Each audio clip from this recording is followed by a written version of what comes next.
अस्सलाम वालेकुम dear students, कैसे हो आप लोग। उम्मीद है कि आप सब लोग बिल्कुल ठीक ठाक हो गए। तो आज की इस वीडियो में इंशाल्लाह हम लोग प्रैक्टिस टेस्ट नंबर 20 की डिस्कशन करेंगे, basically which is conducted from your second year chemistry chapter number 20 carboxylic acids.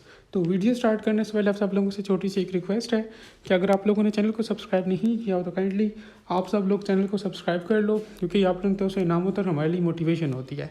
Second thing is that आप सब लोग कोशिश करो कि वीडियो को बिल्कुल लास्ट तक देखो, सो दैट आप लोगों से किसी भी किस्म का पॉइंट, किसी भी किस्म की इन्फॉर्मेशन जो है वो स्किप ना हो। So without any further delay हम लोग चलते हैं अपनी वीडियो की तरफ। सो फर्स्ट ऑफ ऑल आप लोगों के पास जो MCQ नंबर 1 है, कहता है कि बंदा carboxyl group is directly attached to the benzene ring, तो उसको हम लोग जो है वो अरोमेटिक कंपाउंड्स कहते हैं। Option D is correct.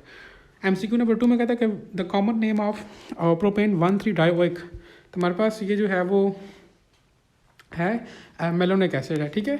Option C is correct. ये मेलोनिक एसिड का जो है वो जनरल फार्मूला है। Option C is correct. Third में कहते हैं the common thing in the phthalic acid and the oxalic acid is that both are, तो ये दोनों हमारे पास पैथेलिक एसिड और ऑक्सैलिक एसिड ये दोनों हमारे पास डाइकार्बोक्सिलिक एसिड्स हैं, ठीक है। मींस इनमें दो हमारे पास कार्बोक्सिल ग्रुप्स जो है वो अटैच्ड होते हैं। Option B is correct. Fourth में कहते हैं the irritation cause by the red ants bite is due to, इनमें हमारे पास जो है वो फॉर्मिक एसिड होता है, ठीक है, उसकी वजह से। Option B is correct. Fifth में कहते हैं the oxalic acid the acid which is used in ink removers, तो हम लोग जो है वो इंक रिमूवर्स में ऑक्सैलिक एसिड्स यूज़ करते हैं। Option A is correct. Six में कहता है कि which one of the following is the strongest acid, तो हमारे पास यहाँ पर जो फॉर्मिक एसिड है ये स्ट्रॉन्गेस्ट एसिड है, क्योंकि हमारे पास ये इसमें हमारे पास जो है वो मोर पावरफुल रेजोनेंस होती है, so that is why. Option B is correct. Seventh में कहता है कि which acid is manufacture of the synthetic rubber, तो सिंथेटिक रबर की मैन्युफैक्चरिंग के लिए हम लोग जो है वो एस्टिक एसिड यूज़ करते हैं। Option A is correct. Eighth में कहता है कि एस्टिक अमाइनो एसिड्स हैव, तो हमारे पास ये जो एस्टिक अमाइनो एसिड्स होते हैं इसमें हमारे पास दो कार्बोक्सिलिक ग्रुप्स होते हैं और एक अमाइनो ग्रुप होता है। Option C is correct. Ninth में कहता है कि in the formation of zwitterions protons goes from, तो ज्विटराइंस फॉर्मेशन में हमारे पास जो प्रोटॉन्स होते हैं वो कार्बोक्सिल ग्रुप से अमाइनो ग्रुप की तरफ मूव करते हैं। Option A is correct.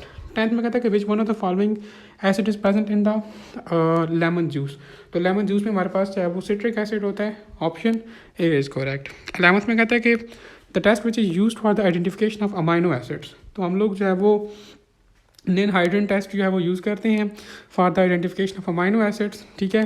कि हमारे पास ये जो अमाइनो एसिड है इसमें हमारे पास अमाइन ग्रुप है या अल्फा अमाइनो एसिड है ये, ठीक है। तो इनको डिफ्रेंशिएट करने के लिए हम लोग जो इनकी आइडेंटिफिकेशन के लिए हम लोग जो है वो निन हाइड्रोजन टेस्ट यूज़ करते हैं।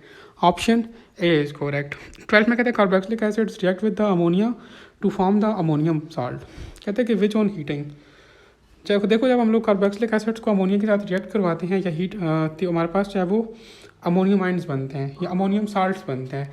फिर इन अमोनियम साल्ट्स को जब हम लोग हीट करते हैं तो हमारे पास जो है वो एसिटामाइड बनता है। Option D is correct. 13 में कहता है कि glycerine is the name of an amino acids because, इसे ग्लिसरीन इसलिए नाम दिया है क्योंकि इसका जो टेस्ट होता है वो स्वीट टेस्ट होता है। Option A is correct. 14 में कहते हैं the complete reduction of the carboxylic acid results in the formation of, तो जब हम लोग कार्बोक्सिलिक एसिड से कंप्लीट रिडक्शन करते हैं तो हमारे पास चाहे वो अल्केन बनता है। Option C is correct. 15th में कहता है aliphatic monocarboxylic acids are obtained by the hydrolysis of, जब हम लोग जो है वो फैट्स एंड ऑयल की हाइड्रोलिसिस करते हैं तो हमारे पास एलिफेटिक मोनोकार्बोक्सिलिक एसिड जो है वो बनता है। Option C is correct.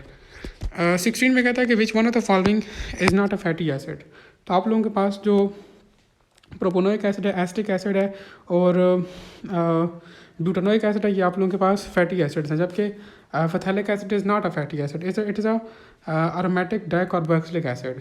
Option C is correct. 17th में कहता है कि an acid with the unpleasant smell, तो हमारे पास जो ब्यूटेरिक एसिड होता है इसकी अनप्लीजेंट स्मेल होती है।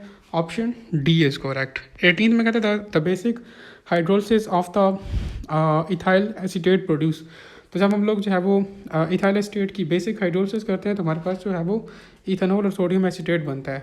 Option D is correct. 19 में कहता है कि carboxylic acids on reduction with hydrogen iodide या फास्फोरस, तो हमारे पास ये अल्केन बनता है। Option A is correct. 20 में कहते हैं the reaction of the carboxylic acid with the alcohols in the presence of concentrated H2SO4, तो इसको हम लोग जो है वो एस्टरिफिकेशन कहते हैं, ठीक है, जिसमें हमारे पास जो है वो हम लोग कार्बोक्सिलिक एसिड्स को अल्कोहल्स के साथ रिएक्ट करवाते हैं और ईस्टर फॉर्मेशन होती है, तो इसे हम लोग ईस्टरिफिकेशन कहते हैं।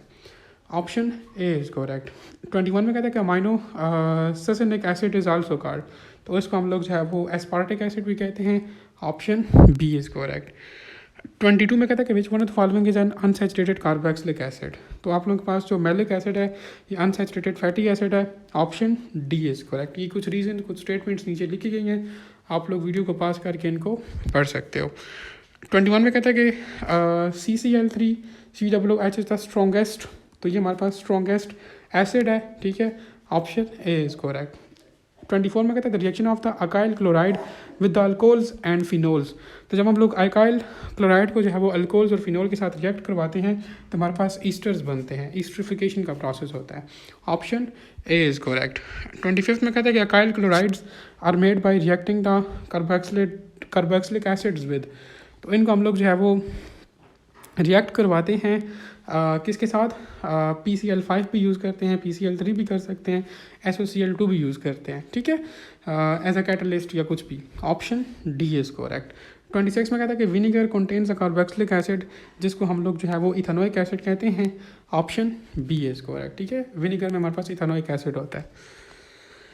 27 में कहता है कि iodoform can be used as, तो हम लोग आयोडोफॉर्म को यूज़ कर सकते हैं as an antiseptic and healing bounds. ठीक है, ज़ख्मों को ठीक करने के लिए हम लोग यूज़ करते हैं। Option D is correct. 28 में कहता है कि reaction in which carboxylic acid loses the carbon dioxide, तो उसे हम लोग जो है वो डीकार्बोक्सिलेशन कहते हैं। ठीक है, जिसमें हमारे पास कार्बोक्सिलिक एसिड जो है वो कार्बन डाइऑक्साइड को जो है वो लूज़ करता है। ठीक है, ऑप्शन डी इज़ करेक्ट। 29 में कहता है कि one carboxylate salts are heated with the soda lime, तो हमारे पास जो है वो अल्केन्स बनते हैं। Option C is correct. 30 में कहता है organic compounds having the carbon carbon double bonds undergo the cleavage at the point of the unsaturation when subjected to the oxidation with alkaline KMnO4, तो हमारे पास ये कार्बोक्सिलिक एसिड बनाता है। Option C is correct. 31 में कहता है कि carbonation of the Grignard reagent results in the formation of, तो जब हम लोग ग्रिग्नार्ड रिएजन की कार्बोनेशन करते हैं तो हमारे पास जो है वो कार्बोक्सिलिक एसिड बनता है। Option C is correct. 32 में कहता है कि which one is the strongest acid, तो यहाँ पर आप लोगों के पास जो C2H5COOH है ये स्ट्रॉन्गेस्ट एसिड है। ठीक है, इसे हम लोग फॉर्मिक एसिड भी कहते हैं, जो कि सिमेट्रिकली होता है। ठीक है, ये हमारे पास स्ट्रॉन्गेस्ट एसिड है यहाँ पे। 33 में कहता है amino acids which a body can synthesize are known as, तो वो हमारे पास जो नॉन एसेंशियल अमाइनो एसिड्स होते हैं वो हमारी बॉडी में जो है वो सिंथेसाइज्ड होते हैं। Option D is correct. 34 में कहता है कि which acid is the strongest acid, तो हमारे पास जो फ्लोरोएस्टिक एसिड है, ठीक है, FCH2COOH, तो ये हमारे पास स्ट्रॉन्गेस्ट एसिड है। Option D is correct. Down the group acidity decrease होती है तो हमारे पास फ्लोरीन जो है वो टॉप पे है, so that is why it is the strongest acid. 35 में कहते हैं carboxylic acid react with the alcohols to produce which one of the following, तो जब हमारे पास कार्बोक्सिलिक एसिड अल्कोहल के साथ रिएक्ट करवाता है तो हमारे पास जो है वो ईस्टर बनता है। Option B is correct. 36 में कहते हैं the alkaline hydrolysis of an ester to form the sodium salt of the carboxylic acid and alcohol, तो इसको हम लोग जो है वो स्पोनिफिकेशन कहते हैं। Option C is correct. ये स्पोनिफिकेशन, कार्बोक्सिलेशन, डीकार्बोक्सिलेशन, ईस्टरिफिकेशन की सिंपल डेफिनेशन आप लोगों को ये भी पता होनी चाहिए। ठीक है, ये इंपॉर्टेंट है, यहाँ से MCQs आते हैं। नेक्स्ट 37 में कहते हैं oxidation of primary alcohol and aldehyde yields which one of the followings, तो यार आप लोगों को पता है कि जब हम लोग प्राइमरी अल्कोहल्स को ऑक्सीडेशन करते हैं तो हमारे पास एल्डिहाइड बनता है। अब यहाँ पर क्वेश्चन में वो आप लोगों से पूछता है कि अगर हम लोग इस एल्डिहाइड की फर्दर ऑक्सीडेशन करें तो हमारे पास फिर क्या बनेगा, तो जब हम लोग इस एल्डिहाइड को फर्दर जो है वो ऑक्सीडाइज करेंगे तो हमारे पास कार्बोक्सिलिक एसिड बन जाएगा। Option B is correct.